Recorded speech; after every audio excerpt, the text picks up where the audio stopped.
जो पाकिस्तान आर्मी अगर फ्रंट पे लड़ रही होगी तो ये पीछे मैंने इनसे कहा सर अगर आप पीछे मुड़ के देखेंगे तो आपको ये ग्रीन यूनिफॉर्म के लोग जो नज़र आ रहे होंगे वो हम होंगे। और हम अल्लाह के फजल से, अल्लाह ना करे कोई बुरा वक्त आए, अगर कुछ भी होता है तो रेस्क्यू 122 जो उसकी जो मेन है उसमें रहते हुए सेकंड डिफेंस लाइन होगी,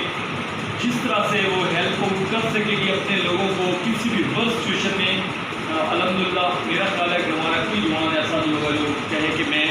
आगे नहीं जाऊंगा और मैं उसके बाकी काम नहीं करूंगा। मैडम